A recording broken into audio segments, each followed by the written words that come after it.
Mm-hmm.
So you need a Steve email? Okay, let me find out right quick. There we go.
Hello? Hey, vipi? Kwa ile nyumba mimi sielewi inauzwa inafanya nini au kuna nini? Umeshasahau Kiswahili siku hizi? No, jana mimi sina internet kwangu. Kwa hiyo ilikuwa inazunguka inakata. Nasema sielewi vizuri. Pia kazini nimesikiliza something rupia, nyumba ya rupia. Inauzwa. So inauzwa, ishauzwa. Why imeuzwa? Yule Pauline ni mtoto wake wa kike, alikuwa ameolewa na Mgana, unajua. Sasa unajua mzee, unajua wenda wamdanganya mzee kwamba kufanya biashara kama Justina vile Mugana. Kufanya biashara sio ya kuuza samaki nini. Unajua West Africa wamekuwa waongo na kwanza mdanganya yule Pauline akaenda kaolewa na jamaa Mgana. Kama mtoto wa mbingwa vile voleo na yule mzungu. Sasa jamaa akaenda kachukua mkopo karibia nusu milioni. Nasema kwamba wanafanya biashara za kuuza samaki Akaenda nyumba gani? Mzee akawapa title. Oh shit. Yeah. Kwa hiyo sasa huyo Mgana sajabu inaweza kawa sio Mgana. Hivi kabila kutoka huko tu West Africa anadanganya kwamba yeye ni Mgana nini. Kwa sasa katika kufanya biashara zake hizo, kumbe nasikia yule jamaa wakati Magufuli ndio maana alikataa yule mzee, nimwambia twende kwa Magufuli amsaidie.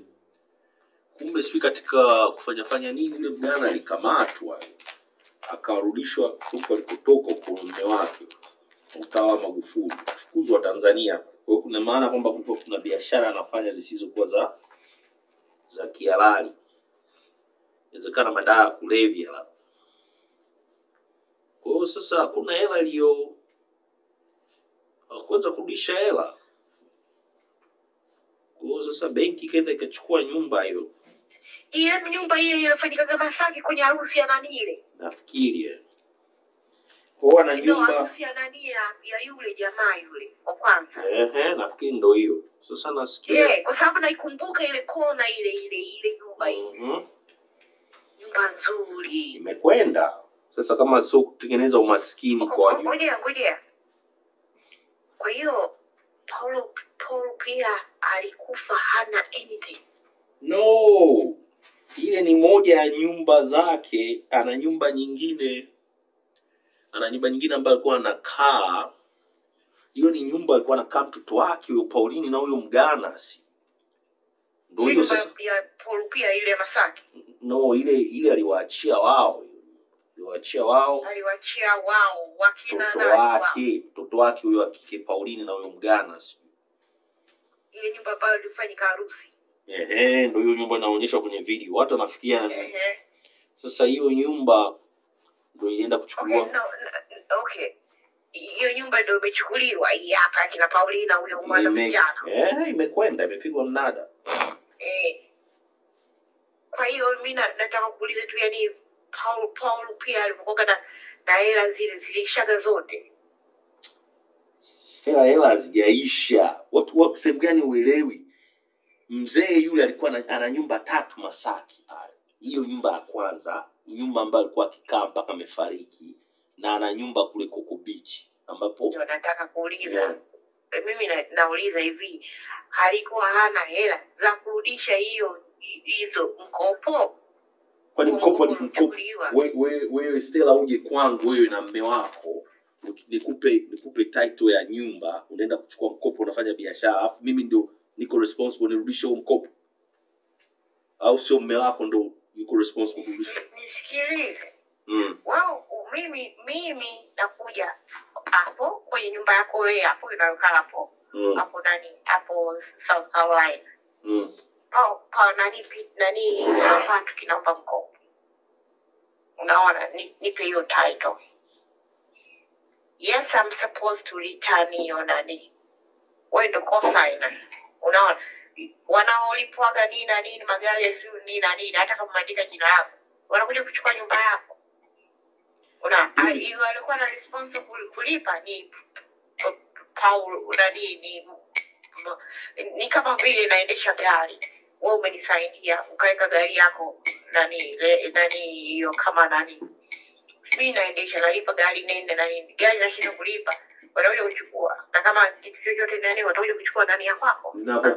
Ninakuuliza kwamba unaona.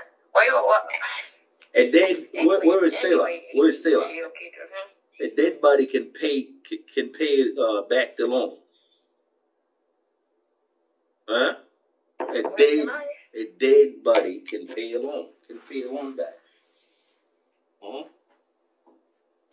Wanachukua nyumba, they don't care. Nakuuliza. Wewe mwenye kusikilize Patrick. Hiyo nyumba wewe umetoa mkopo, umechukua mkopo. Hiyo nyumba yako hiyo hapo nakaa.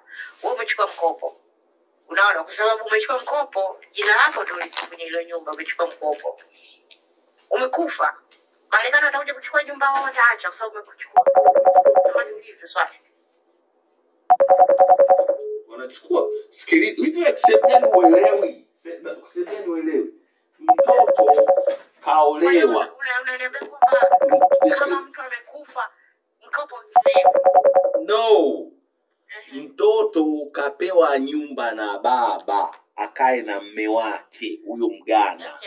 Mgana kaenda kamdanganya mzee wakampa title, anataka kuanza biashara. Sijamaliza basi, nisikilize. Mtoto wake wa kike na yule jamaa wamekwenda kuchukulia mkopo benki $500,000, wanafanya biashara. Jamaa kakamatwa anafanya biashara haramu, karudishwa Ghana. Pesa hazilipwi benki. Benki watamfuata mzee pia, watamfuata watu ndio kuenda sign ma document benki. Unasema? Benki watamfuata nani? Statement ya mwisho uliolipa uliweka wewe nani nyumba. Watakufuata wewe. They don't care about yule mtu. Ndio maana weka kitu. Ndio maana kinaitwa rehani. They don't care. kwa sababu kama isiyo ile nyumba usingempa. Yani ni kwamba hivi unasema kwamba here mimi na mdhamini huyu watu wakikataa kulipa, chukueni nyumba yangu. That's the way to say it that way.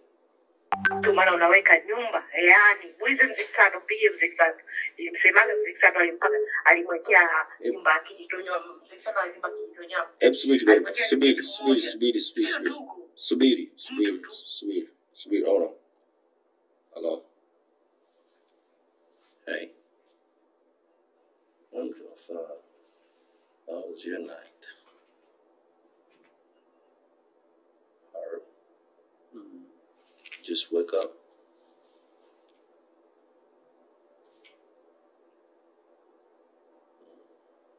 I'm tired. Still tired. You feel kind of way?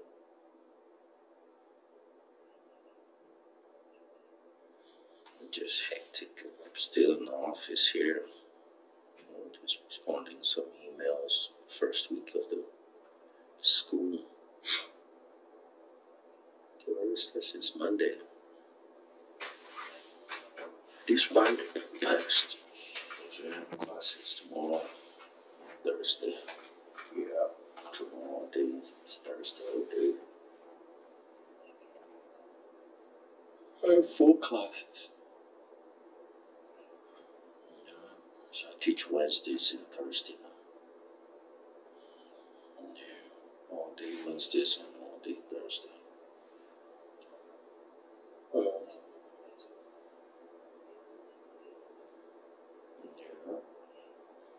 I think it's the same class. I have more students. A lot of students enrolled. They say over like 2,500. So I don't know how the enrollment is going to be next semester.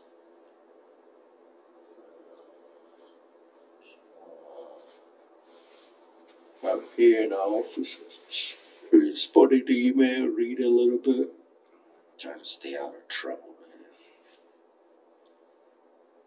man. Stay trouble with Karima Jagas. It's Karima Jagas. Baby Karima.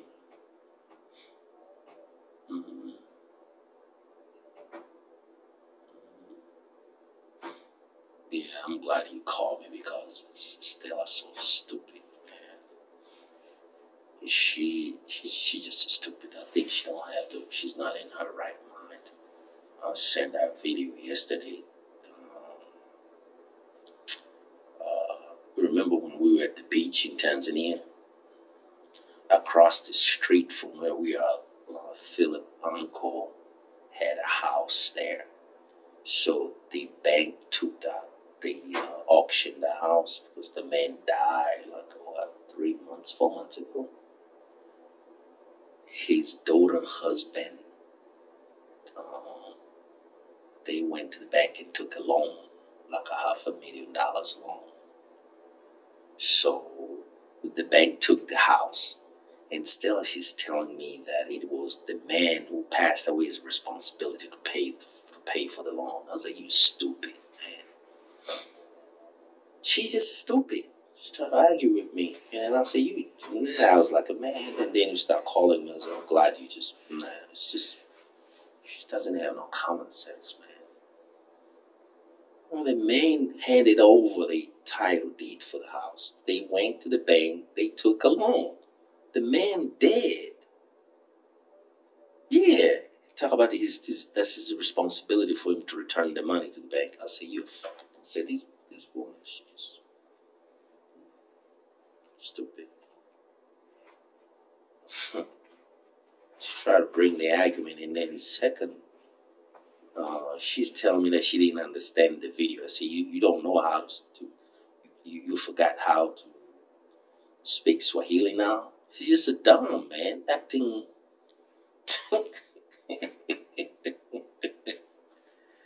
Acting stupid, man. Talk about I don't understand the video. I say, you don't know how to speak Swahili now, huh? All right.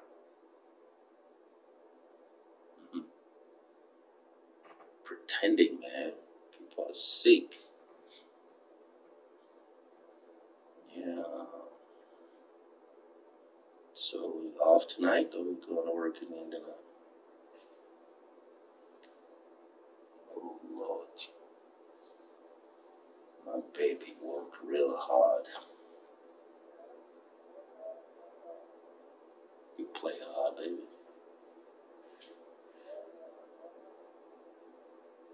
Mm-hmm. Who has easy? Mm-hmm. You don't know. I work 7 days. 7 days. I have no off.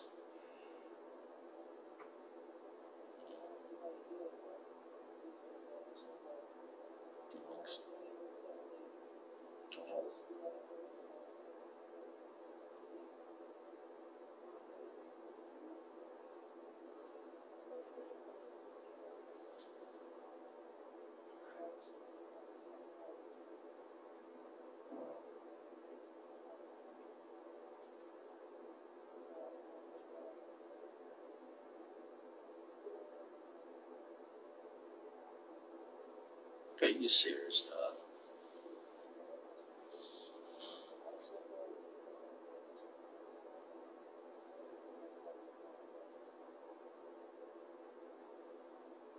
What do you want to do?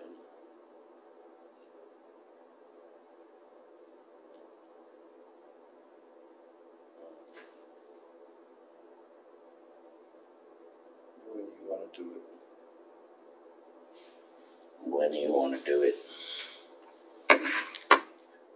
Mm.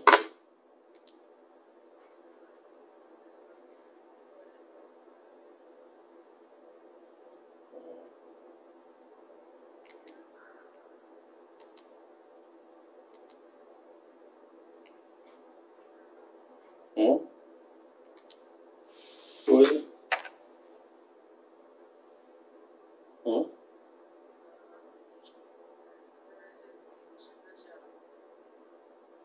Good.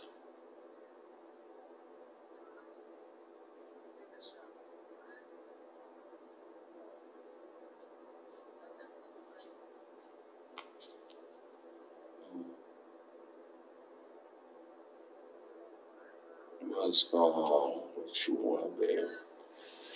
What you want me to do for you? What you want me to do for you? What you want me to do for you? The last time you been there, Jasmine? Is it Jasmine or Blossom? Blossom. Have you been back in there without even inviting me?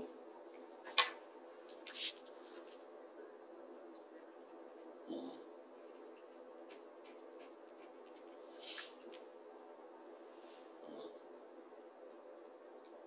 Mm.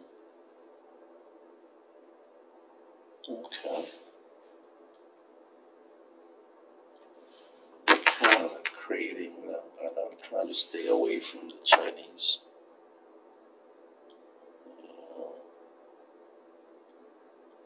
Stay out of what you want to eat.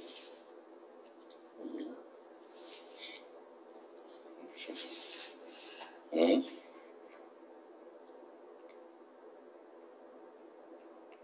Take fruits.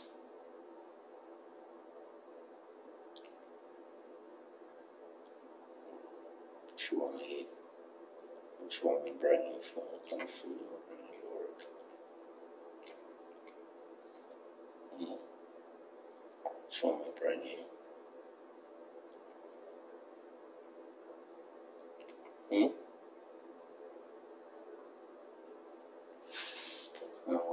Where can you get salads and fruits? Taste late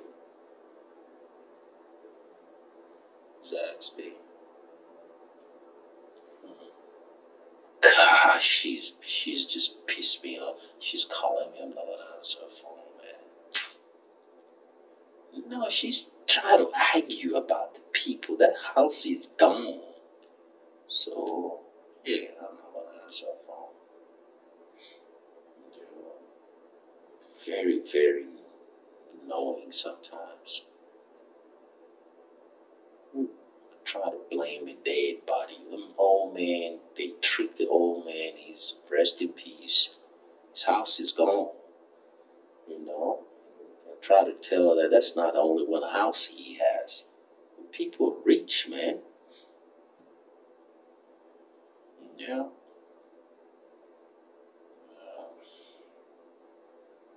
Who talking about Zaxby's, Chick-fil-A? Do they have a Chick-fil-A downtown? They have one on 5 Points right now. We. What about in your area there? Bush River?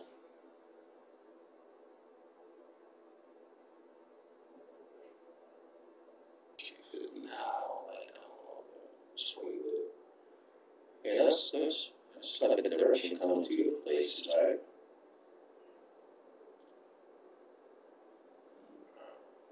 So when I'm gonna be at work, another 1 hour.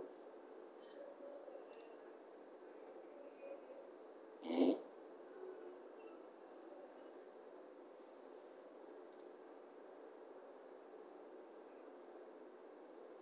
So if I come about 7:30, gonna be there. 7:45. I'll bring some salad and fruits.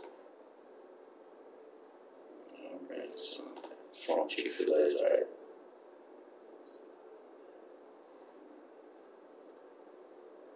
Zaxby's bad. Here they have the Zaxby's. Yeah, Zaxby's on Bush River, right? Alright, I'll go to Zaxby's then.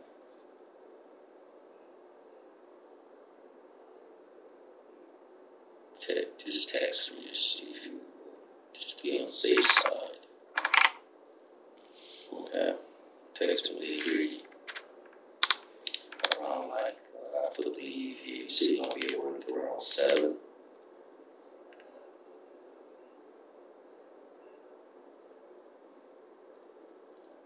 Maybe 7:45. Quarter to 8. Okay. Alright. See you later, okay? Alright, well.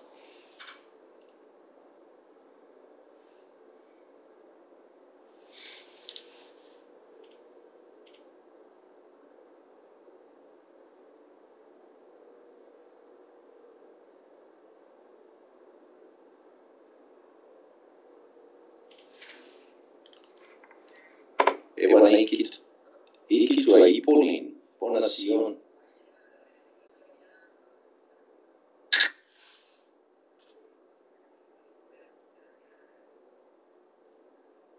Alright, mimi nishaseta kwa OBX na inani tu. Yeah. 445. So you see wamenania wairushi. Yeah. You know, huko kwenye clubhouse nini ya Zanzibar.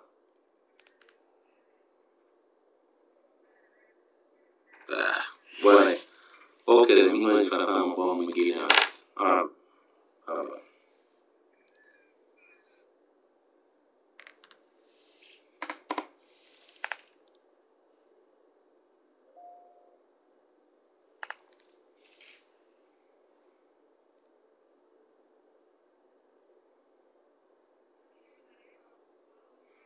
Bwana, mambo ya kazi.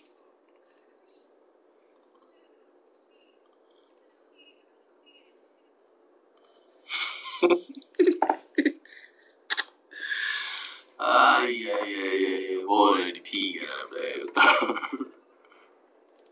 Boy, the pee got up there. I forgot.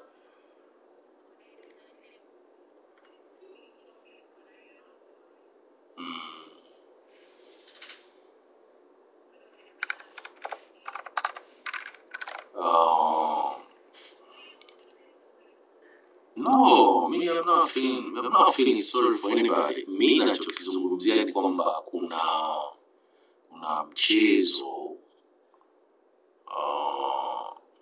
unaendelea pale Tanzania. Hata nyinyi inabidi na Steven muwe alert vibaya sana kuhusiana na ndugu zenu hao. Msiwaamini Stella mko huku. Dude.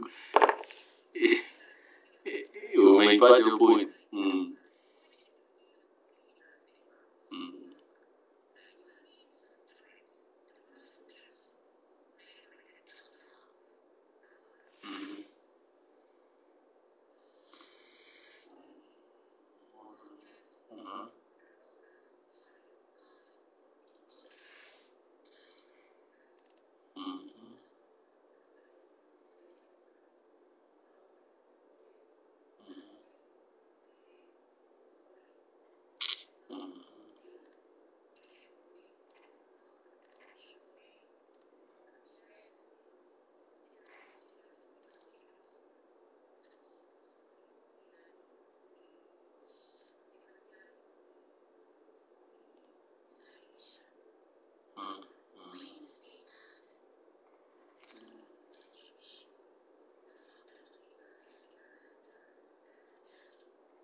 Kabla kuendelea kwenye kupea kitu utakuwa unamjua alishaikusiliwa wakati ulishaondoka uko pale msukuma anaitwa Davis Pilim alijaga kwenda hapo soko hayo wale kwa Steven ulishawahi kumwona anyway. Sasa ile kijana alikuja pale akajaribu kufanya rafiki na Steve. Steve anamdadiwa. Unajua kama avoid. Si yule bwana kwa sababu sasa mimi ndo ili si primo msukuma ndo kusimia tuzuko. Somea si mchungaji sasa kacho mchungaji. Sasa Dennis kapata mwanamke wa kizungu. Dada alizaa na Philippines, Thailand.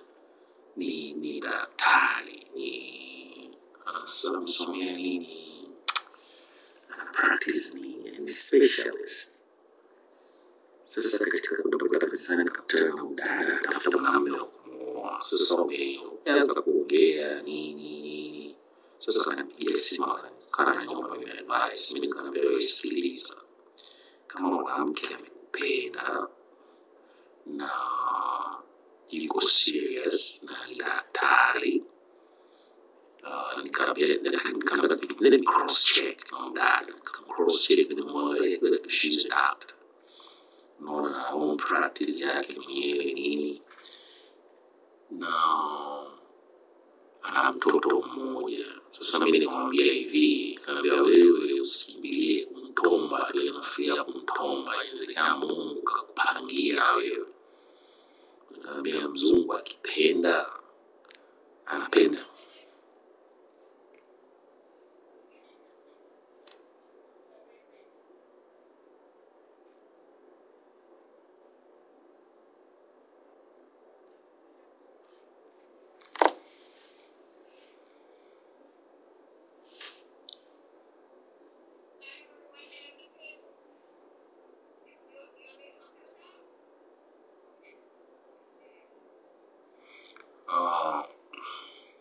Nasikia.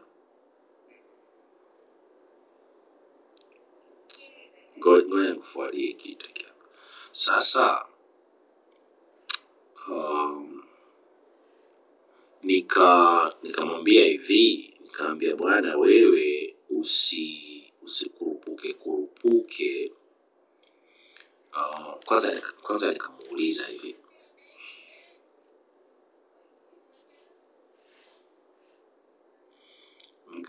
nikamwambia usikurupuke sijui kwenda kutombana naye ukaanza kumuomba hela sijui nini. Nikasema hivyo vitu wazungu hawapende kabisa, na kuwa mkweli. Nasikia yeye nikamwambia kuwa mkweli, afu nikamuuliza swali moja. Nikamwambia ngoja nikuulize swali.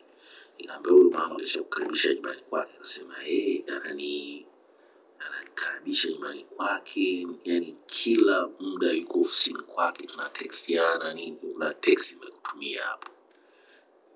Nikasema kukaribisha nyumbani kwake? Akasema nikasema okay, sasa ameshaanza kutrust, lakini sasa na wewe kuwa mwangalifu, tunza siri. Huyu mama ana kazi yake, ana professional yake, anachohitaji mwanamume. Unasikia?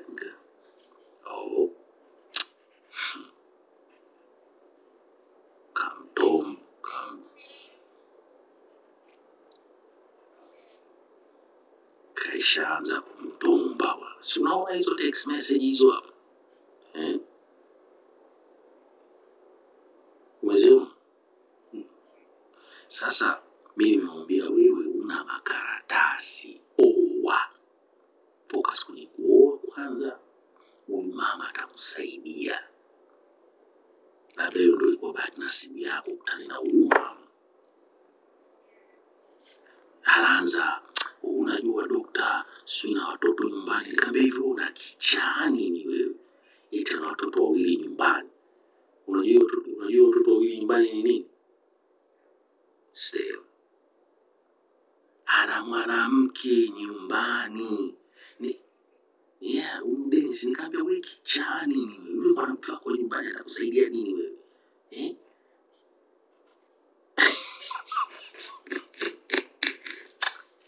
Sio kama wa Nigeria wa Tanzania, afikia akili zao ziko ready. Nikasema wewe huyu mama mheshimu, msikilize, kuwa mkweli, ishi naye, atakusaidia huyu mama. Yale ya nyumbani mwachie Kaisari. Wewe endelea na maisha yako. Unasikia? Endelea na maisha yako na nenda shule. Na huyu mama kisha kwambia kwamba atakusaidia kwenda shule, nenda shule. Akasema nimekusikia. Niambia usije tena hapo ukarudi uleta stories zingine. Hivi na hivi. Aje ampate Nigeria kwa kusikia story. Nigeria hata mnyonya mpaka mkundu huyo mama.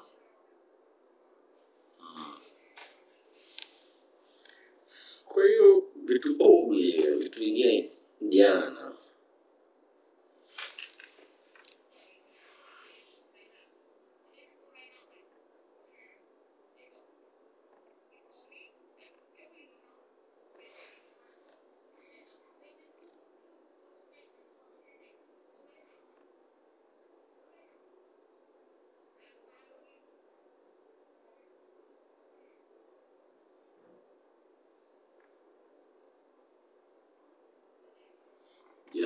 Jana Sinania amenipigia simu Rose.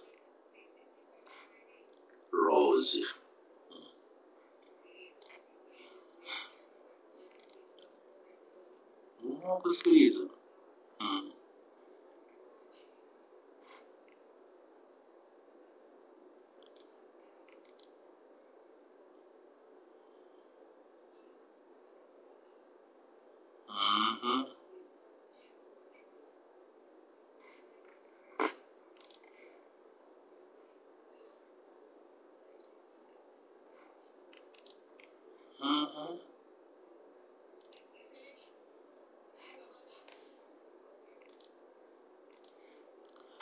sasa nikuulize swali. Kwa nini hao wanawake wanakuwa washamba sana kwa West Africa? Wanawake Tanzania. Mm. Mm.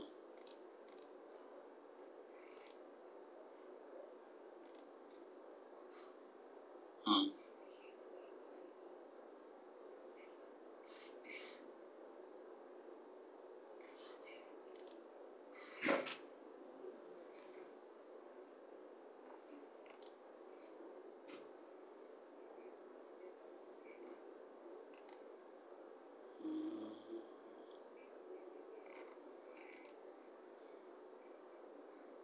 Mm.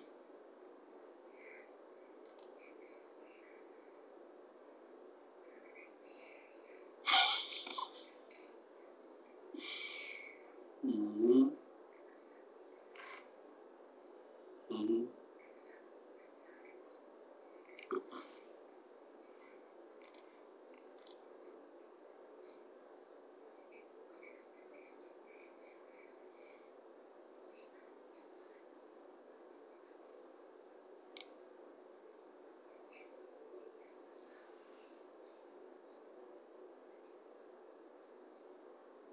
Mm. Mm.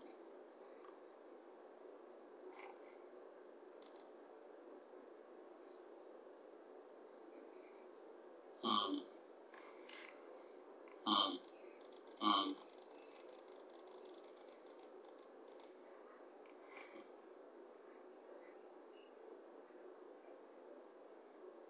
Mm.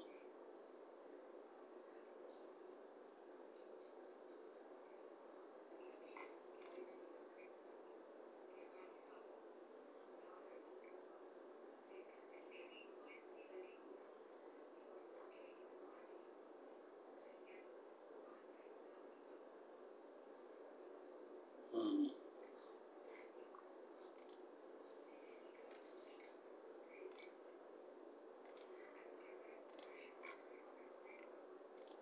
Yeah. Mm.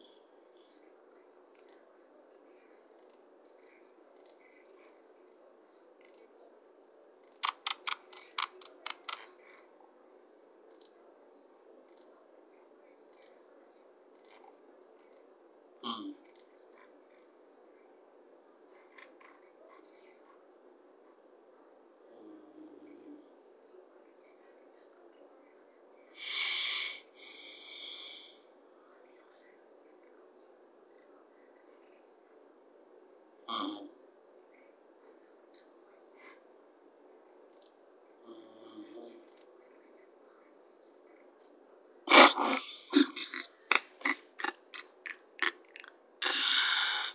Yeah.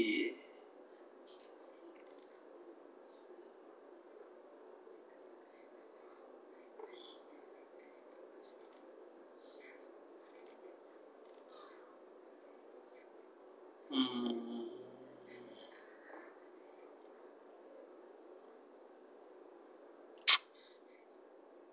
Kwa kumbe ndo hivi. Sasa niko na yeah. Mm. Mm.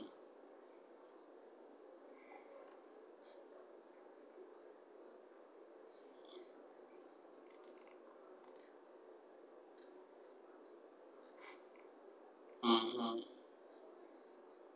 Mm. Mm.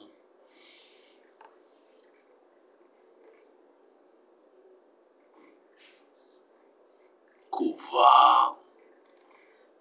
Mm.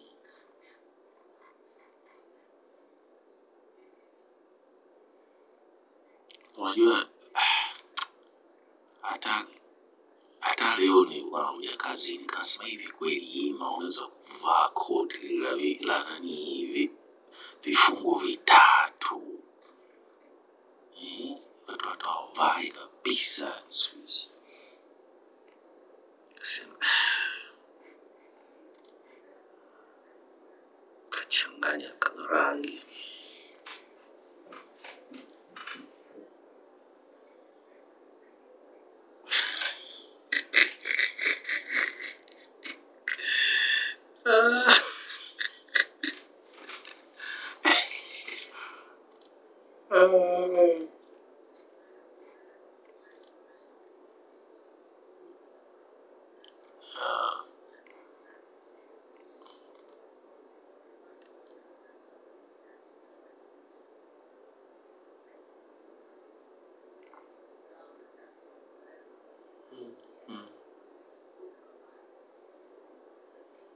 Yeah.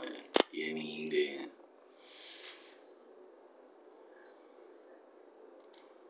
hivi mpinda kwa mbele hivi. Si ndio vile kama mpinda.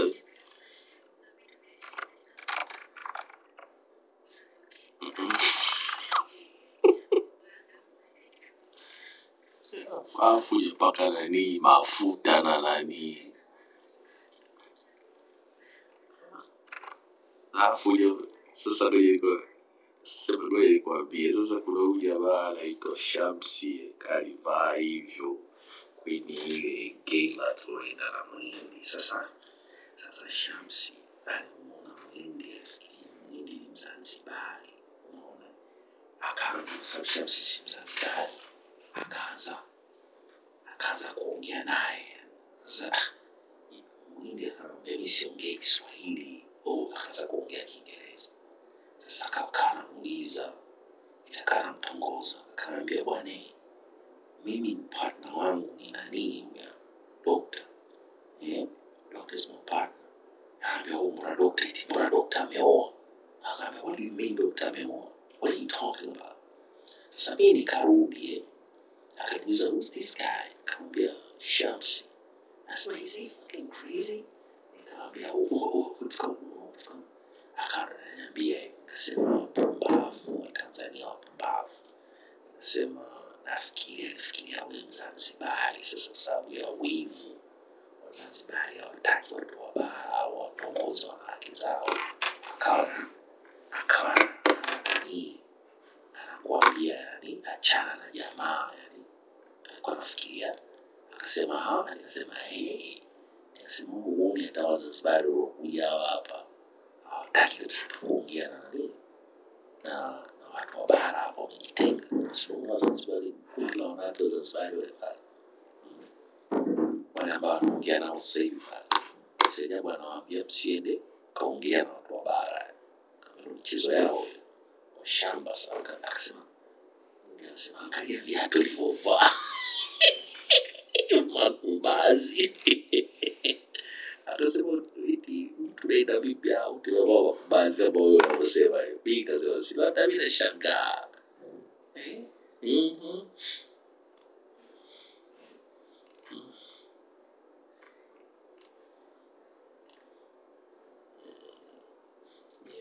yeah sasa wadada zetu wafikia Tanzania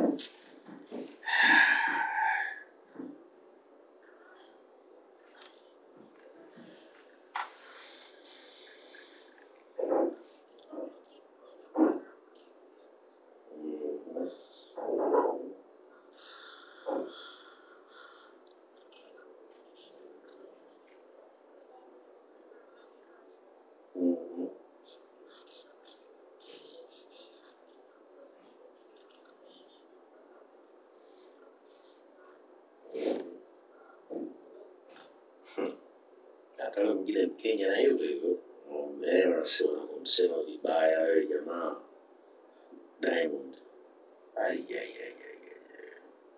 aliniambia yule Baraka anasema man I got dog man there's some of the things man I can't even share with you just that embarrassing man they do his good but his fucking behavior man so his behavior dude so the dude's behavior is just I can't talk man kaya ni kadogo nazungumza hivyo nikasema I understand I said, dude man I went to his house and I was just over there for like a week my girl there she asked me to come with her you know so I was like I just observed some shit and I was like what the hell is these shits going on out there so yeah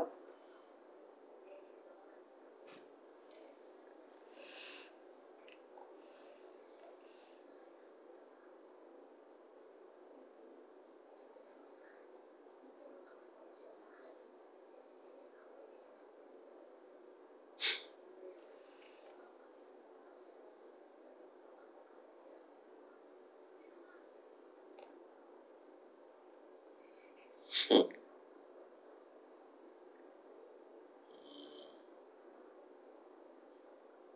Mhm.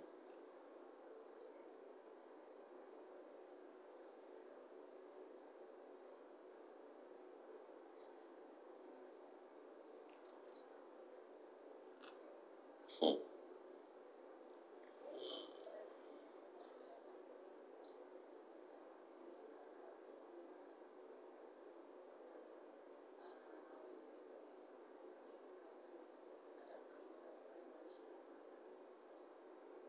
Mhm.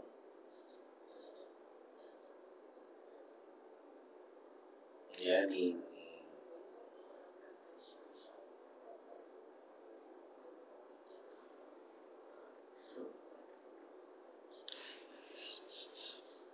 sasa jana, sasa jana,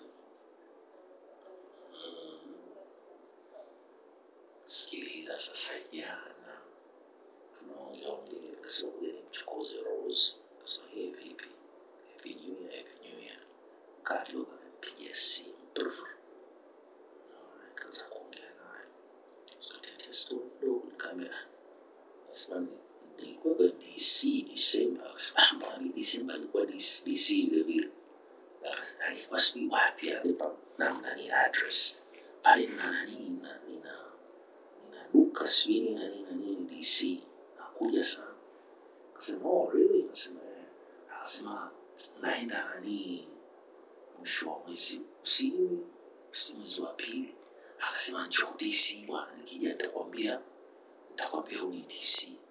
Akasema wewe umeona Rose sasa hivi.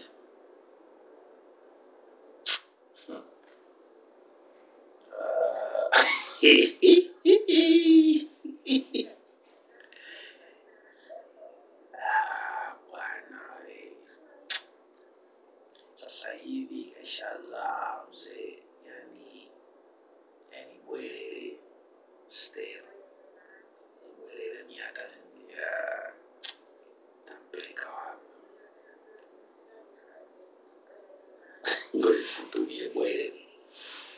Ngoja nikutumie bwelele sasa uione. Yani mimi nikasema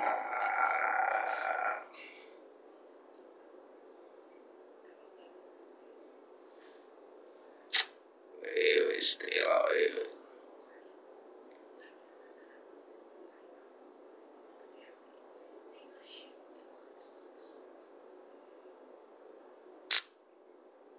Ngoja subiri nitafutie picha uione the recently one.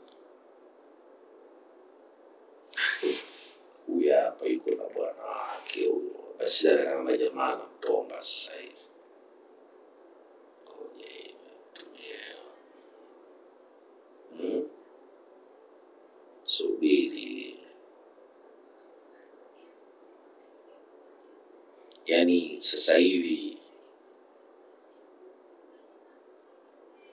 nani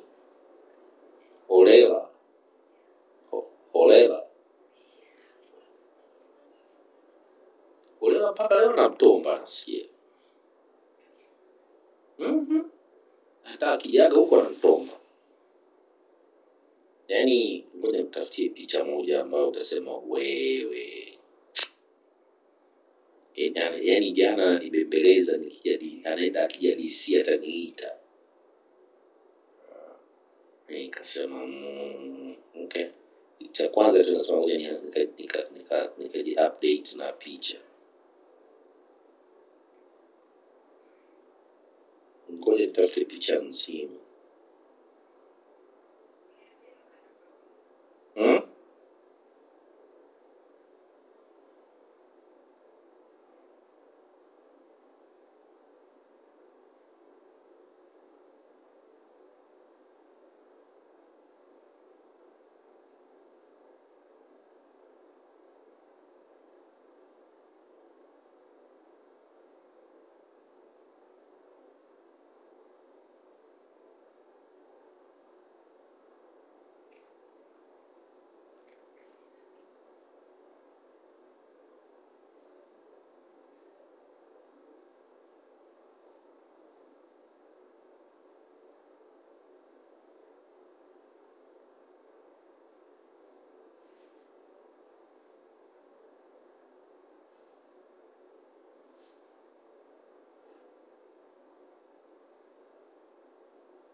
mimi so attractive na mpaka attractive sana.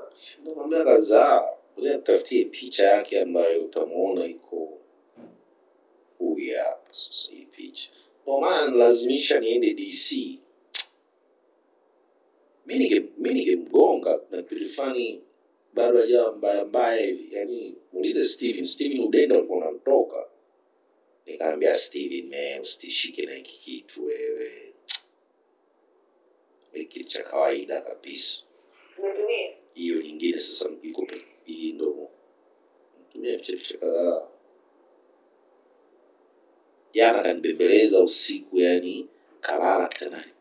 Nitakuwa polisi jope. I don't know, but mimi nafikiri maybe alinenepa. Mimi najua kirozi alikuwa mzuri ile baya. Sasa hivi kanenepa tu kidogo ya. Sio mbaya, lakini mimi namla. Nikimla atakuja mwenyewe Colombia. Mwenyewe atakata tiketi. Hey.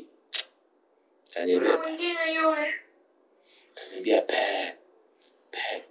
I'll call you, Pat. And it's something like hi, Pat, I'll call you, Pat. We need. Wewe. Nani? Yule wananije? Warabuni.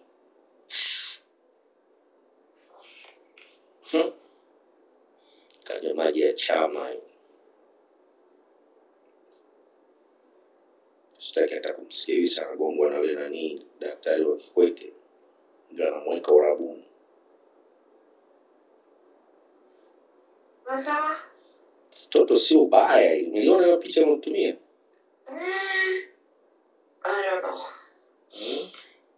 Huyo Warabuni vipi? Yule sina mpango naye. Nishacha kuongea naye long time. Yeah. Toto mimi kwa DC, nilikuwepo DC bwana. Mbona kuniambia ulikuja DC hapa? Nilikuwepo bwana. Na wewe bwana siku zingine huwa unapotea. Ukiniambia bwana tungeenda have a good time ni sema always afrajua nikwambia kwamba mimi nilikamatwa leo Tanzania ita kwenye msiba.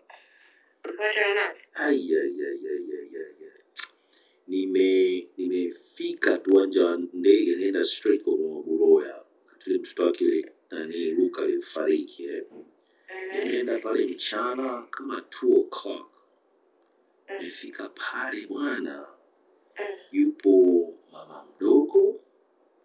Yuko mama yake Rose. Yuko mama nani? Mama Kahama. Na mama Rupia wamekaa na Buloya pale.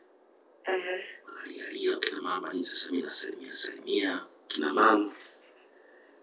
Bwana yule mama Rose bwana ananiangalia. Sasa kama mwezi uliopita mimi silikuwa New York. Nenda kwenye harusi ya nani ya Mao.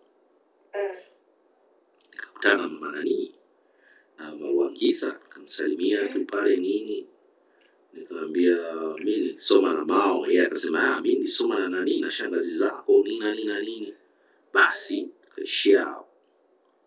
Sasa mimi nimemsalimia wa Buloya pale nikaenda nikawasalimia wote pale. Sasa nikamsalimia mama mdogo kakaa na mama Rwangisa. Mama mdogo ananiambiaje? Mke wako na mtoto mmoja. Mama Rwangisa anasemaje? Wewe si ndo rafiki yake Rose wewe? Nikasema mama mdogo anasema rafiki yake Rose. Nasema marafiki marafiki. Na mke wako? Sasa nikasema mama mdogo vipi huyu? Wewe mambo ya mke wangu yananihusu nini wakati mama anasema huyu na Rose marafiki? Mama mdogo kangania mke.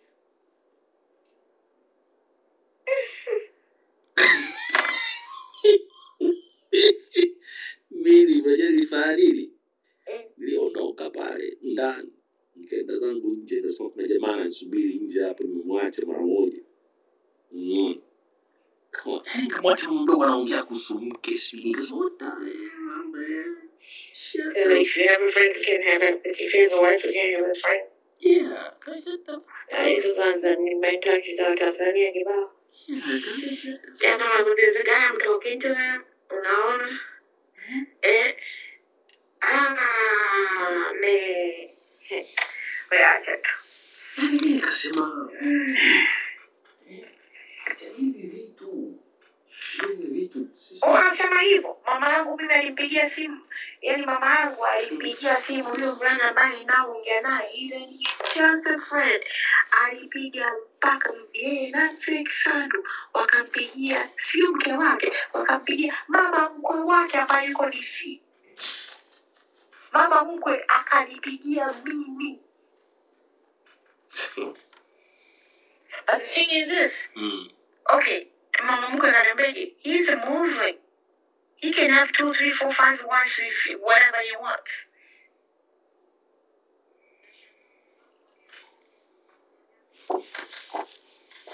I know, man. Mimi nikasema vipi hawa vipi mdogo vipi? Shut the fuck up, man. Niharibia.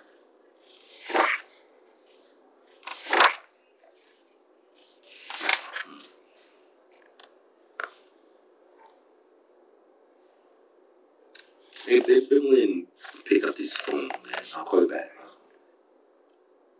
This is Patrick speaking. Hello? Hello? Hello? Hello? Hello?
We welcome the President of the United States, Mr. López Obrador. With him, His Excellency Joseph Biden Jr., President of the United States of America, and His Excellency Mr. Justin Trudeau, Prime Minister of Canada. And we also have their respective delegations, representatives of the media, and people following us through internet, through the social media. Let's welcome.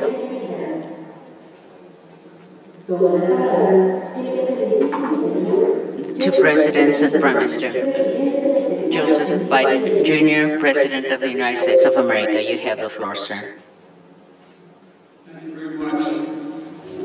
It's wonderful to be back here in Mexico City. Thank you, President, for hosting the Prime Minister and me for the 10th North American Leaders Summit. This is a magnificent forum. And we're true partners, the three of us, working together with mutual respect and a genuine like for one another to advance a safer and more prosperous future for all of our people. And the reason for this summit, this trilateral relationship, are so impactful is because we share a common vision for the future grounded on common values. And I mean that sincerely, common values we share in our countries. Since becoming president, I've been laser focused on rebuilding the U.S. economy from the bottom up and the middle out, not the trickle-down economy. Because the bottom up and the middle out, it works because the wealthy do very well and everybody else does well too, but everybody does well. And from the bottom up means investing in priorities for working families. The United States has made historic bipartisan investments in infrastructure and innovation that are already beginning to deliver concrete benefits to the American people, and I would argue it will ultimately reap benefits for the entire North America. We renewed our dependence, deepened our cooperation with our closest friends and allies, none closer than Mexico and Canada, to take on the biggest challenges facing the region and, quite frankly, the world. Because there can no longer be any question, none, in today's interconnected world. We cannot wall ourselves off from shared problems. We are stronger and better when we work together, the three of us. And together, we've made enormous progress since our last summit, from fighting COVID-19 and strengthening our ability to address public health threats, to investing in and building a 21st century workforce. The top of our shared agenda today is keeping North America the most competitive, prosperous, and resilient economic region of the world. And the strength of our economic relationship among our nations not only supports good-paying jobs in all of our countries, but it generates tremendous growth. Now we're working to a future to strengthen our cooperation on supply chains and critical minerals, so we can continue accelerating our efforts to build the technologies of tomorrow right here in North America. This summit also builds on the continual consultation and cooperation with one another to take on the challenges that impact all three of our nations. Our entire hemisphere is experiencing unprecedented levels of migration, greater than any time in history. And North America, at the North America Summit Leader hosted in Washington in 2021, we launched the idea of a regional-wide approach to a regional-wide problem. The idea of this declaration on migration and protection, which 21 countries ultimately adopted at the Summit of the Americas 6 months ago. And we're working together, especially with our North American partners, to fulfill our commitments under that declaration. They include the policy I announced last week to expand safe and legal pathways for immigrants from Nicaragua, Cuba, and Haiti. And we're seeking a better life here in the United States of America. We also want to thank you, Mr. President, for stepping up to receive into Mexico those not following the lawful pathways we've made available instead of attempting to unlawfully cross the border between our countries. On my way here, I stopped in El Paso, Texas, to see the situation with my own eyes and to meet with U.S. border security officials. It's putting real strain on the communities in both Mexico and the United States. We're working together to address this challenge in a way that upholds our nation's laws and protects the human rights of migrants facing desperate circumstances. We're also working together to take on the scourge of human smuggling and illegal drug trafficking. In just the last 6 months, our joint patrols in Mexico have resulted in the arrest of more than 7,000 human smugglers.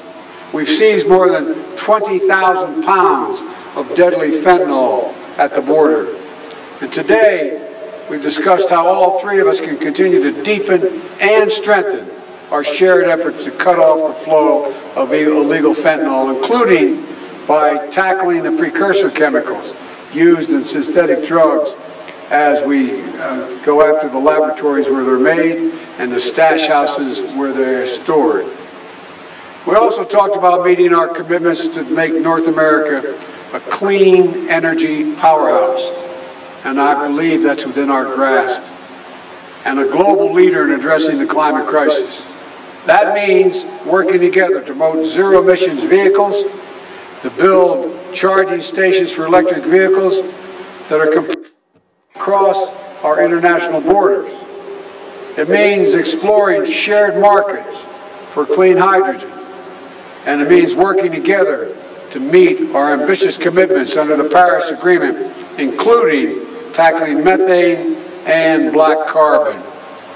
And finally, as three vibrant democracies, we recognize our greatest strength is our people. Let me say that again. Vital democracies we are, and our greatest strength are our people, the strength of our people. And the key to our competitive edge in the world is our incredible diversity. So together, we're working to address the inequities that for too long have plagued historically marginalized communities in each of our nations, to make sure everyone gets a fair shot. It's one of the smartest investments we can make for our future, and we're going to make it together.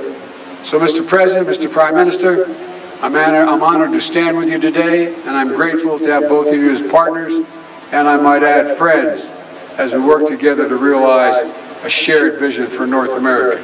Thank you very much.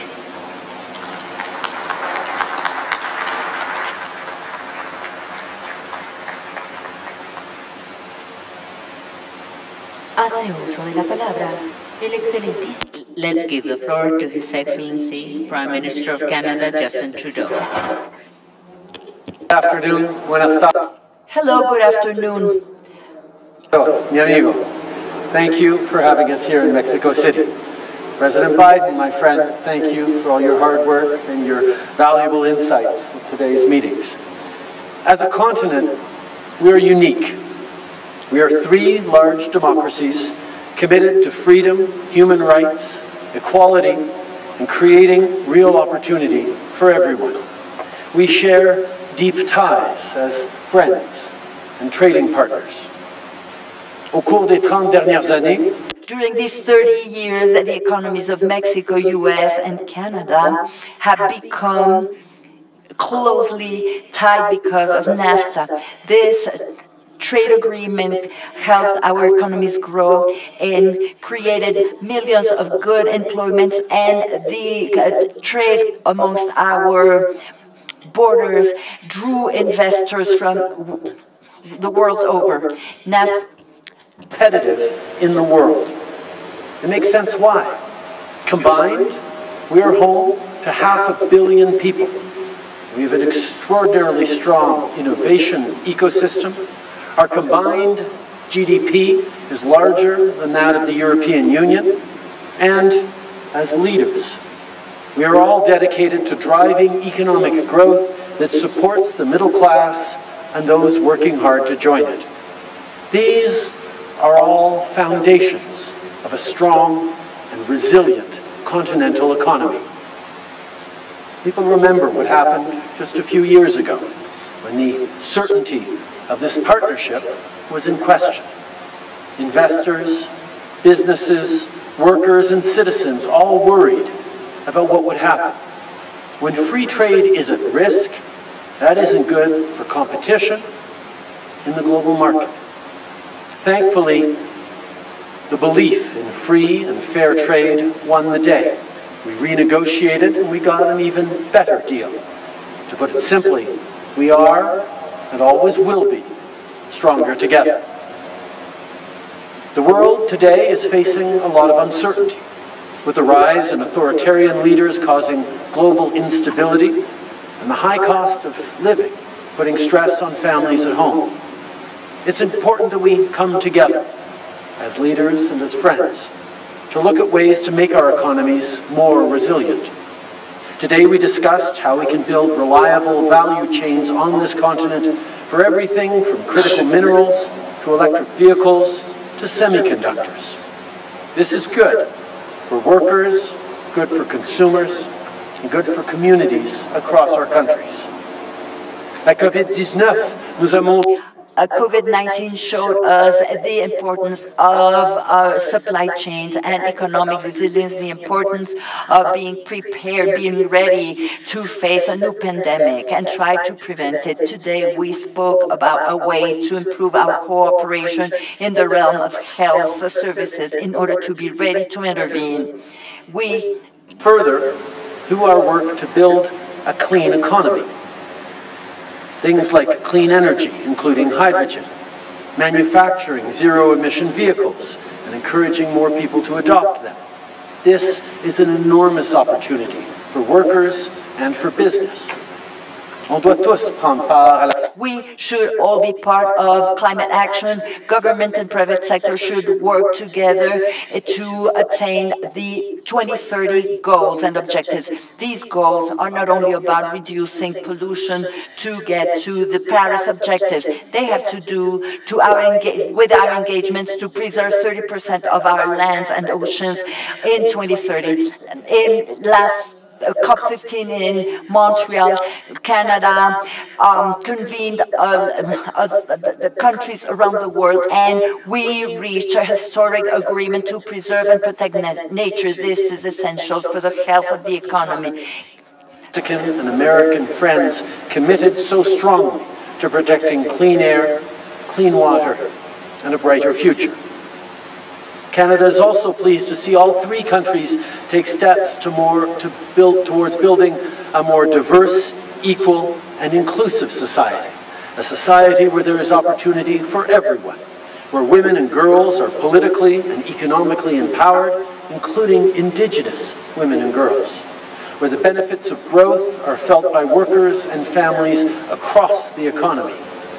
By doing this, we create a more stable, prosperous, and equal future. And we build economies that work for all North Americans.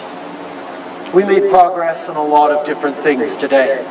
There's a lot going on in the world right now, and as North American leaders, we recognize the roles our countries play in being a source of stability and security, not just in the region, but around the world. Ce sommet a été productif. This summit was extremely fruitful. We were able to reiterate our vision and the force of our partnership.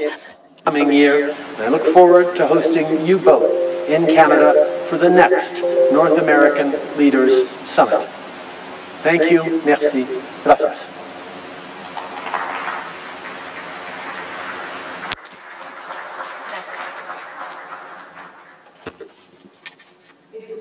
Now, let's give the floor to Mr. Andrés Manuel López Obrador, President of the United Mexican States.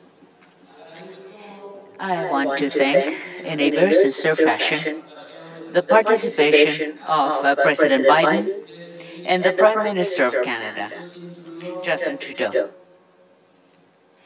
and also the participation of their respective wives, Jill, Dr. Sophie, and I also want to thank their delegations and teams. The mere fact of being here together today as good neighbors in this environment of respect to look for the well-being of our peoples in a joint manner is in itself a very important historic event, a true happening. Nonetheless, I wanted to highlight that we've agreed on strengthening our economic, trade, commercial relations. And for that, we're going to be creating a joint committee aimed at planning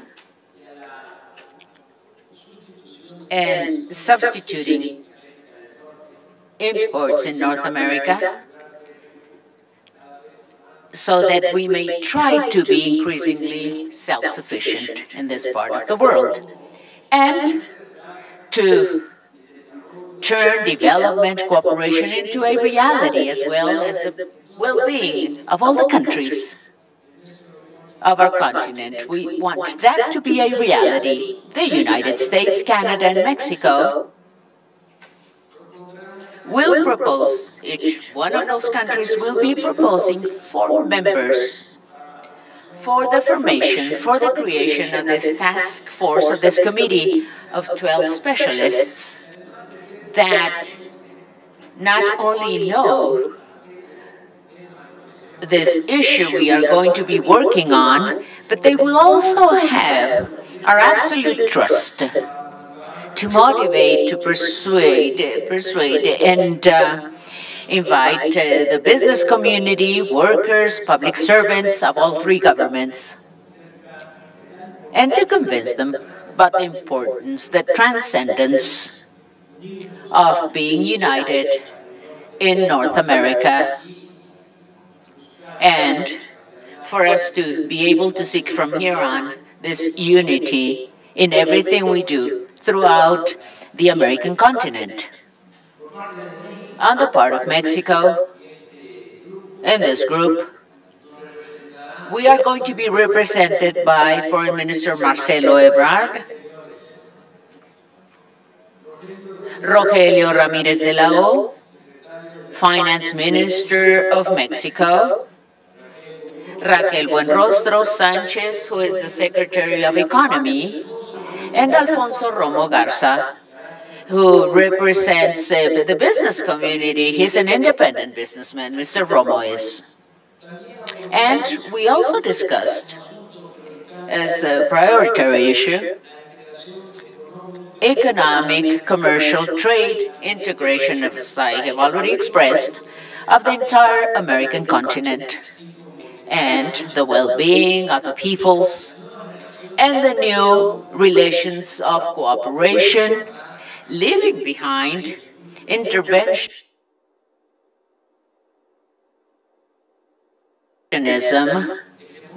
hegemonic interventionism.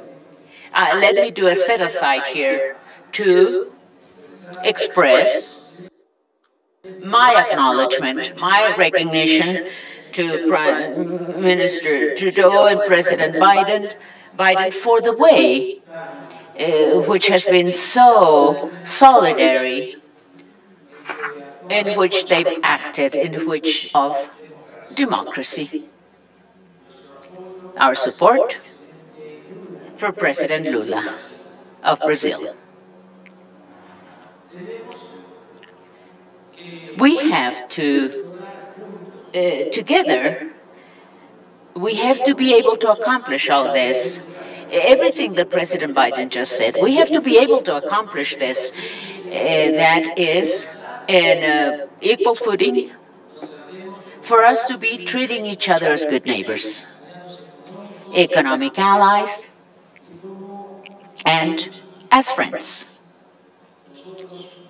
We, of course, will be helping to turn this dream into a reality. And we are very enthused at the certainty that this is something we can accomplish. Peace is the result of justice. Social problems cannot be solved only with coercion measures.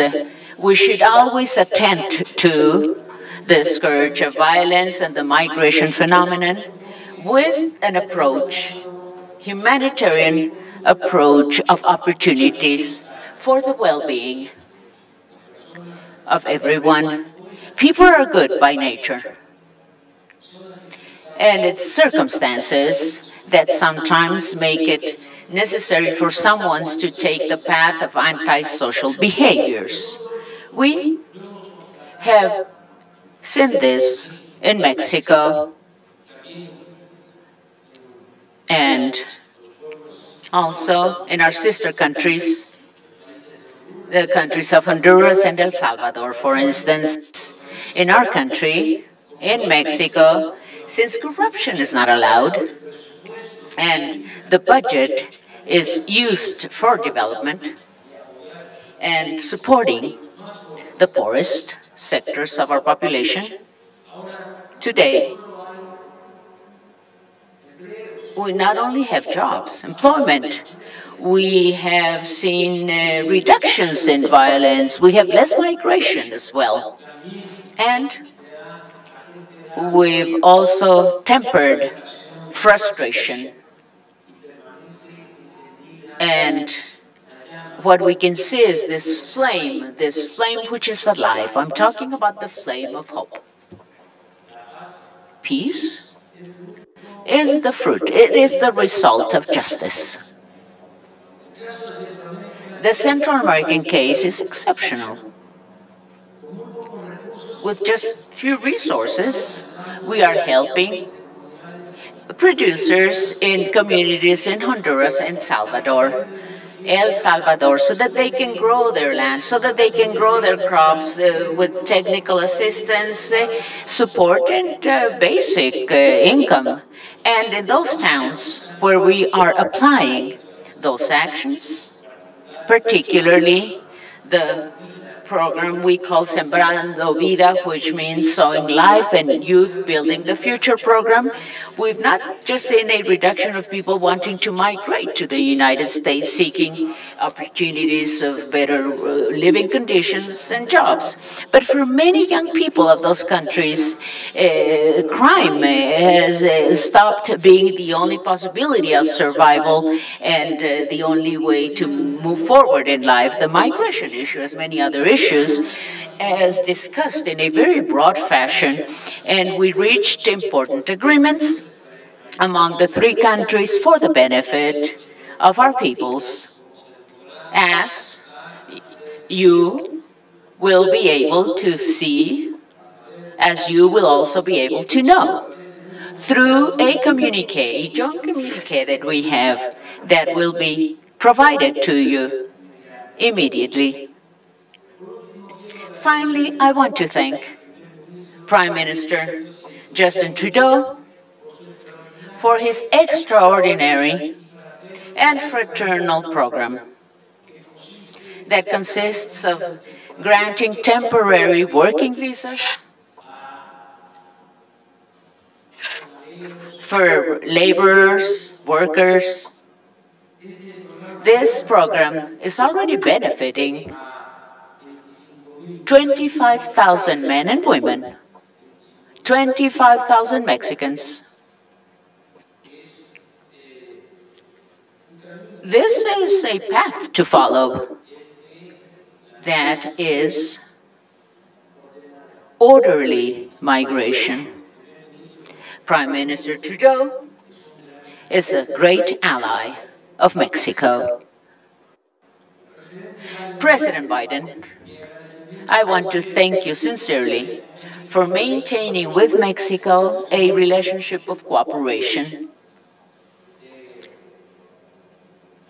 of friendship, sincere friendship, sir, of respect for our fellow men who live and work in a very honest fashion in the United States, who are not harassed.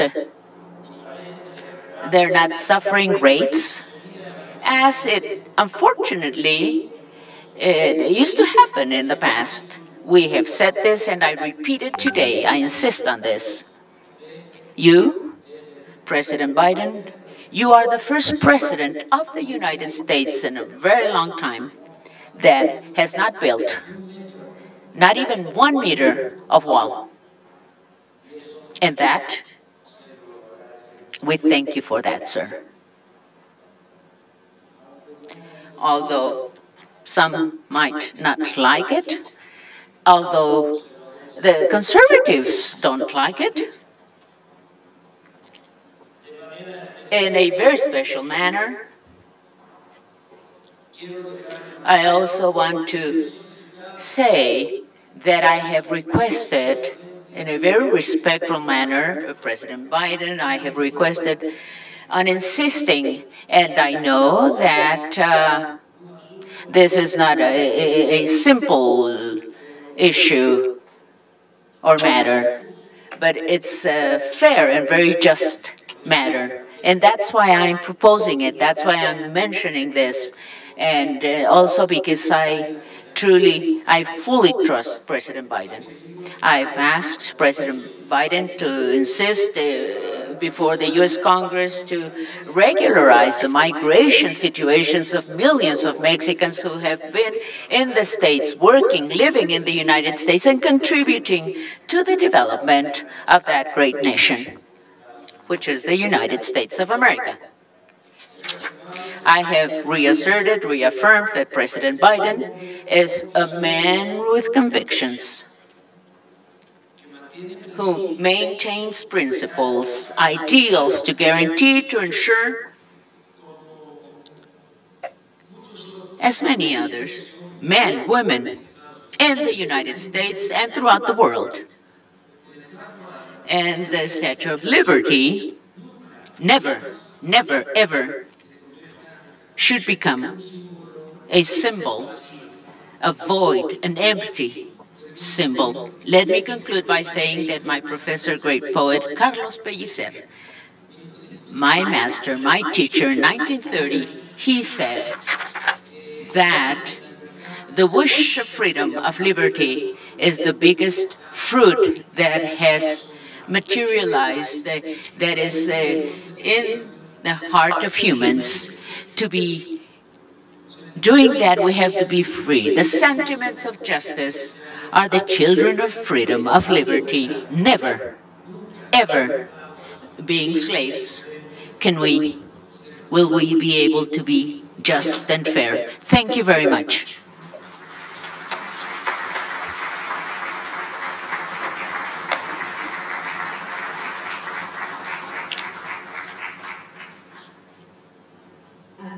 Now, let's begin a Q&A session. Ladies and gentlemen, and the U.S. Press, Your Excellency, Joseph Biden Jr., President of the United States of America, yes, will take a question from a journalist, a reporter from the United States, please.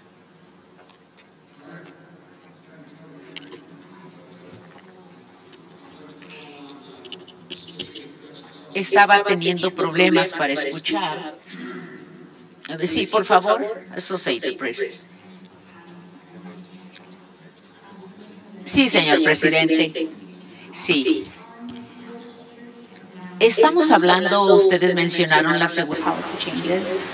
What's the right balance? And on the news at home, can you explain how classified documents ended up in one of your offices, and should the public have been notified sooner? For Prime Minister Trudeau, there's been a suggestion that Canada lead a multinational security force in Haiti. I wondered if that was a possibility and what you would lead. Y señor usted presidente, muchas gracias por la bienvenida esta semana. Yes, President López Obrador. You would be willing to accept more migrants arriving to the U.S.-Mexico border. What do you want from the U.S. in return? Answer first. Well, let me get rid of the easy one first. People know I take classified documents and classified information seriously. When my lawyers were clearing out my office at the University of Pennsylvania, they set up an office for me secure office in the Capitol when the 4 years after being vice president, I was a professor at Penn. They found some documents in a box in a locked cabinet, or at least a closet. And as soon as they did, they realized there were several classified documents in that box. And they did what they should have done. They immediately called the archives, turned them over to the archives, and I was briefed about this discovery and surprised to learn that there were any government records that were taken there to that office. But I don't know what's in the documents. My lawyers have not suggested I ask what documents they were. I've turned over the boxes, they've turned over the boxes to the archives, and we're cooperating fully with the review, and which I hope will be finished soon, and will be more detail at that time. The first question now I forgot. Your first question related to? I asked if the... I'm only joking. The answer is you've got both extremes are wrong. It's a basic middle proposition. Here, look. As was mentioned by all of us in one way or another, this has been the greatest migration in human history around the world, as well as in this hemisphere.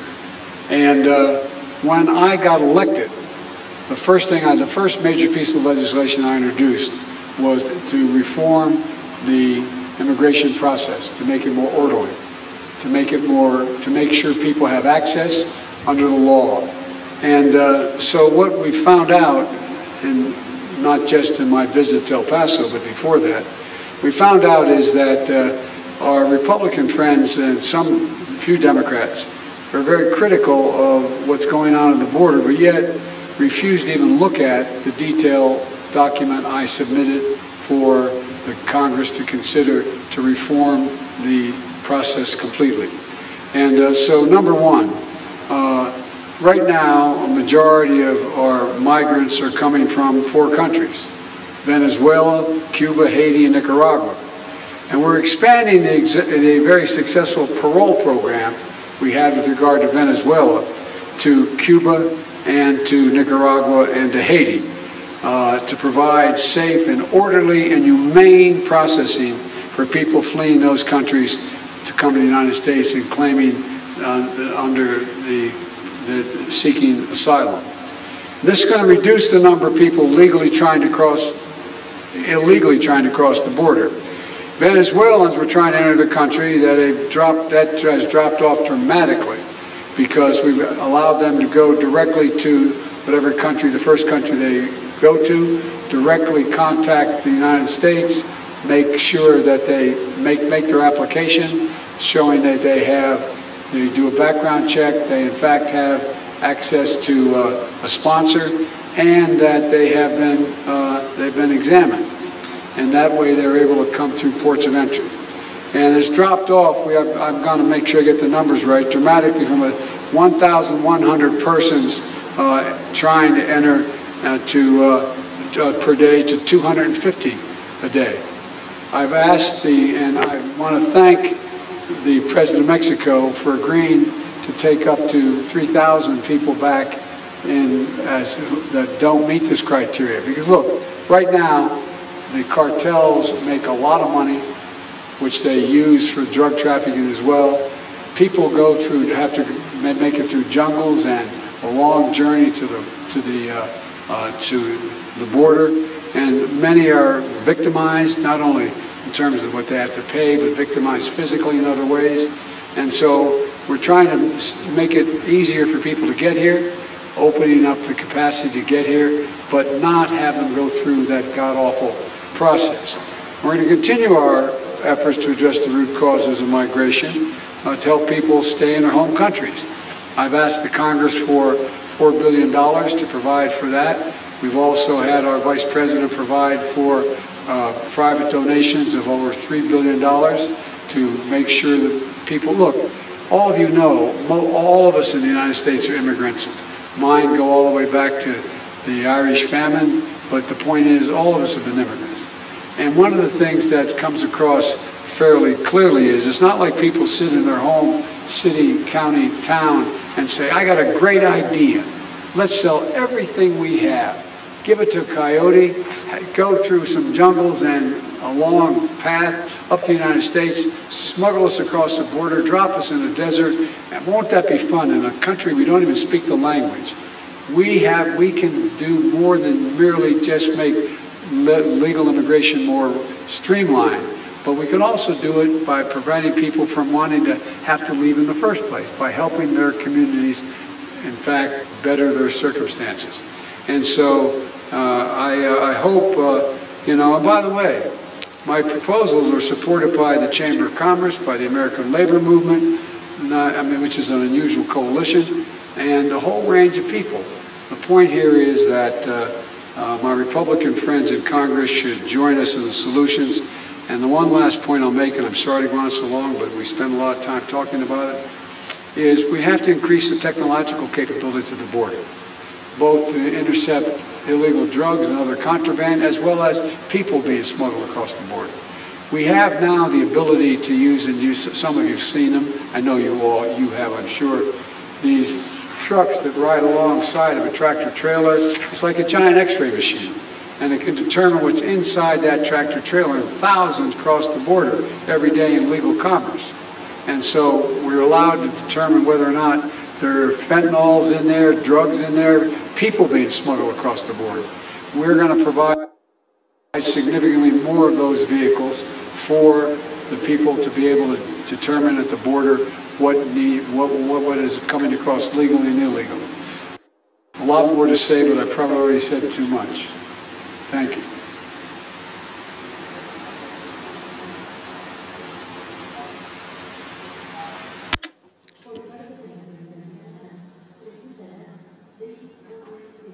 David Corcoran, CBC, from Canada, will be asking to Prime Minister Trudeau. Okay, thank you, Prime Minister. A question for you and for President Biden as well. President Biden, you've talked a lot about economic cooperation and building continental supply chains and resilience here. But since you've been president, Canadians have seen what they consider to be protectionist, U.S. protectionism from you in things such as the Buy American Act. So what assurances can you give to Canadians and Mexicans watching this at home that they will be equal partners in the economic opportunity you're talking about in this transition and not have to confront further attempts at American protectionism? President López Obrador, if you have anything to say on that, we'd love to hear it. And Prime Minister Trudeau, if you can answer the Haiti question, but also explain to us what steps your government needs to take advantage of this opportunity on the continental supply chain resiliency to ensure that Canadian companies make things like semiconductors and don't just supply critical minerals to American companies. Thank you very much. First on Haiti, the situation in Haiti is heartbreaking. Canada has stood with the people of Haiti for decades, including over the past 2 years with multiple interventions with the UN, with other partners on the ground, military interventions, police interventions, even prison guards. We have continued to stand with the people of Haiti, and we will continue to. Obviously, this current situation is heart-wrenching, and we need to continue to be there for the people of Haiti, but we need to make sure that the solutions are driven by the people of Haiti themselves. That's why Canada's focus, as we've stepped up over the past months, has been, first of all, in putting significant sanctions on the elites who are responsible for so much of the violence and political instability in Haiti. A handful of small, extraordinarily wealthy families in Haiti have been causing much of the strife because of political and pecuniary interests, and that is why the sanctions that Canada has put forward are causing significant impacts on the ground.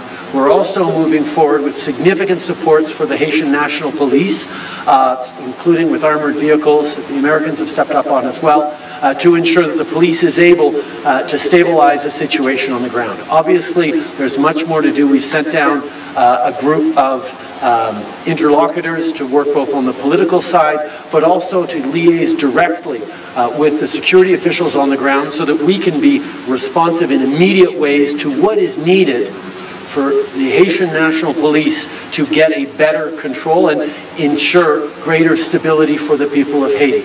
The UN called in September for the free flow of food, medicines, water, and fuel.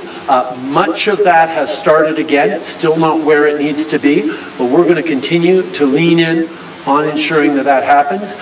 But at the same time, we are working with partners across the Caribbean and indeed with the United States and Mexico to ensure that if the situation starts to deteriorate once again, we will have options. But like I said, we're going to make sure that what we do this time allows for the Haitian people to get the situation under control, and a big part of that is putting those sanctions on the Haitian leadership that are responsible for so much of the misery people are going through.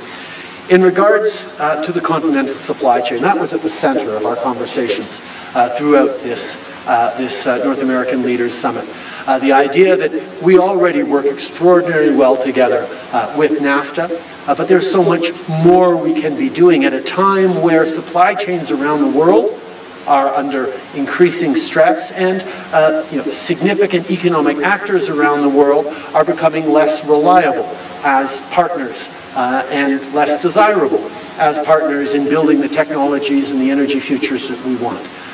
That's why, you brought up a few examples of it, our critical minerals approach, a strategy that we just released a few weeks ago, is focused not just on mining the critical minerals that Canada has, that North America and the world needs in responsible environmental partnership with Indigenous peoples, doing it the right way, but also the development, the processing, the transforming into batteries, the transforming into technology that goes along the value chain as something that is important for Canada. And yes, it's something that we're continuing to look at. It's the same thing with electric vehicles, where we're building electric vehicles with our partners in Mexico and in the United States. But Canada, again, from the critical minerals that go into the batteries and the batteries themselves that we're starting to build, to the steel and aluminum that is amongst the cleanest in the world being developed in Canada, to the technology, the innovation from AI to engineering that is part of it. Canada is very much a partner in what we're developing in terms of more resilient supply chains. So there's lots more to do indeed. Even on semiconductors, the largest semiconductor packaging plant in North America, I believe, is in Bromont, Quebec. And packaging and semiconductors is actually how you assemble them into a unit that can then do the high value calculations and computations that need to happen. These are the kinds of things that Canada is very much focused on in ensuring not just prosperity right now, but good jobs as we move towards a environmentally responsible, net zero, socially inclusive future that the middle class in all three of our countries are relying on.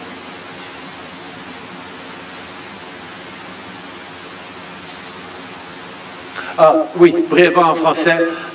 Briefly in French, in regard to Haiti, Canada has always been there to help the Haitian people, and we are working with our partners in the region to guarantee better solutions for the Haitian people. We have laid sanctions against the elites. We are helping the national police in Haiti. We have had good exchanges, good dialogues with our partners in the US and Caribbean countries to guarantee that we will be able to preserve and to have the people of Haiti at the center of the solutions in regard to the economic integration and the competitiveness in North America, be it electric vehicles, be it critical minerals, strategy minerals, and the ones we're going to develop to produce the necessary technologies, or in regard to any other technologies, in order to work together, because we know that North America can offer many solutions, great competitiveness to the rest of the world, and we are a true force to reckon with in our continent.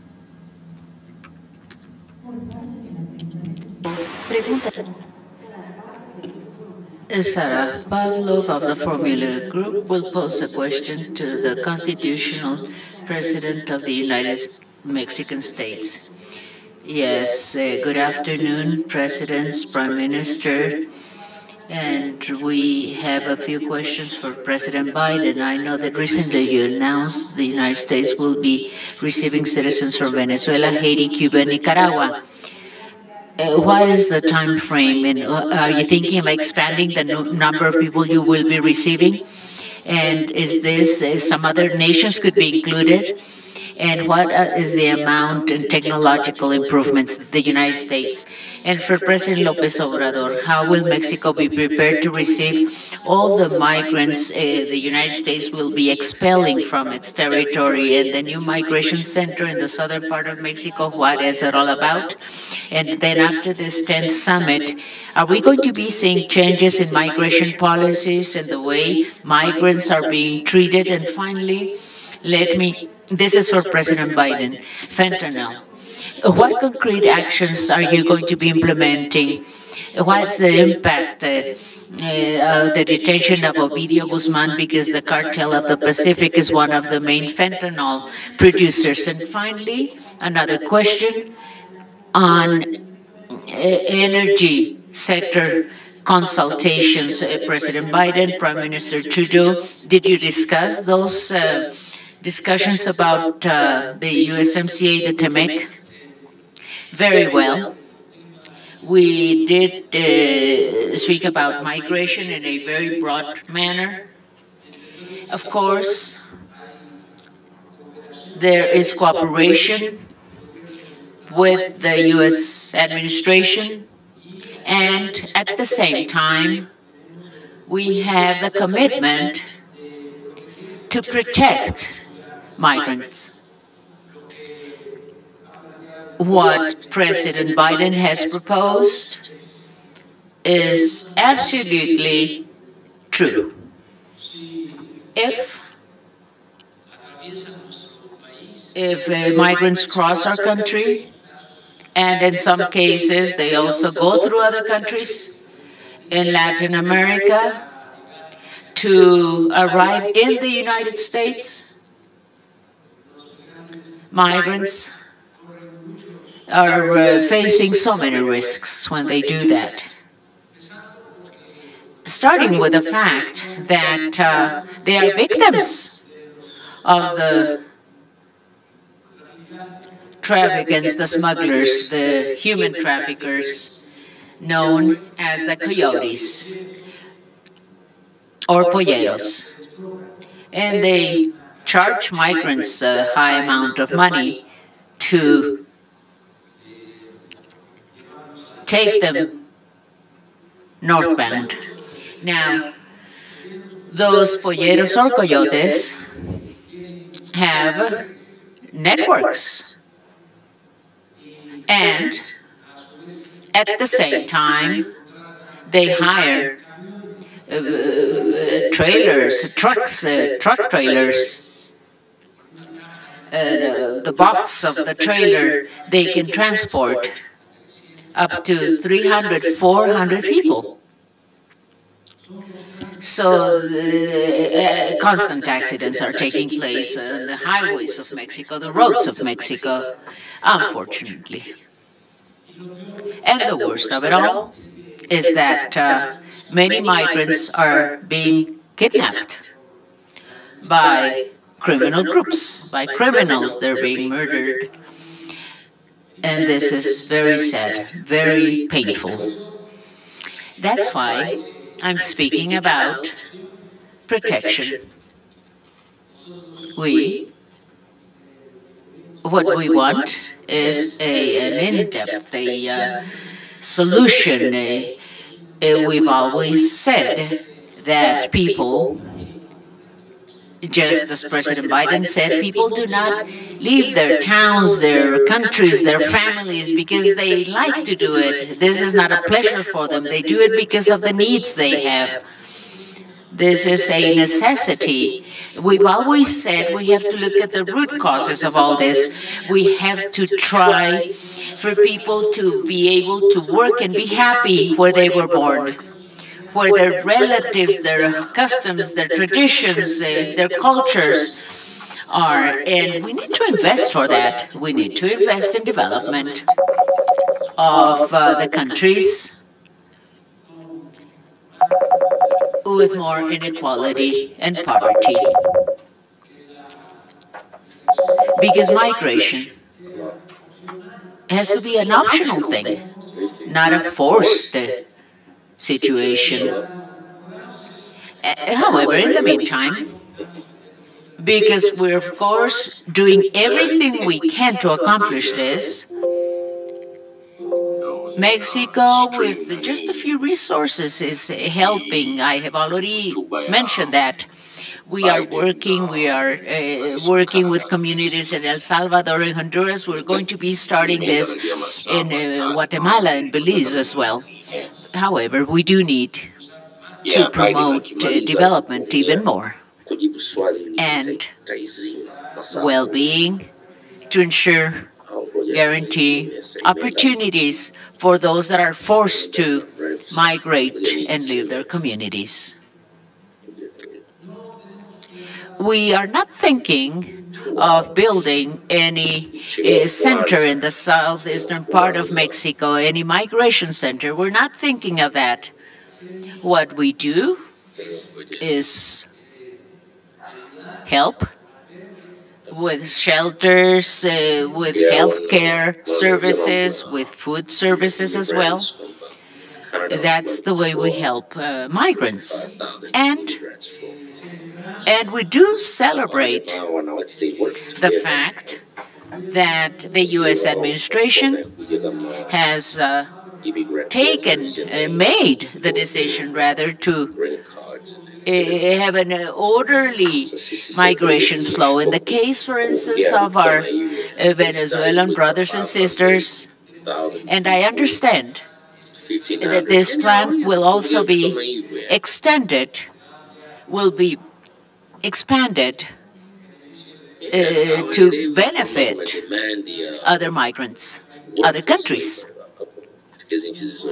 We know for sure that since the announcement was made saying that those permits, humanitarian visas were going to be granted, in the case, for instance, of the Venezuelan population, we've seen a decrease in migration flows.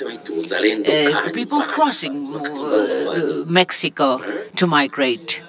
This has been a considerable reduction because this was announced in the United States, and this was made public everywhere, saying that 24,000 humanitarian visas or permits were going to be granted, and that the formalities had to be covered, the paperwork, although there are some requirements that have to be met. People decided to do it.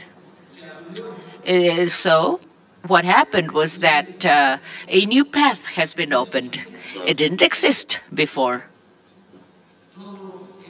Everything was arriving in the United States, risking everything, risking people's lives, of course, at the risk of their own lives. Now that this mechanism has been approved, people can file their own request, and this might take time. However, there's hope. A hope that this purpose is going to be accomplished, the purpose of going to the United States to work, to live. We celebrate this. And we think that, I insist, what Canada is doing is also the right thing to do. And I was talking about our own experience as well.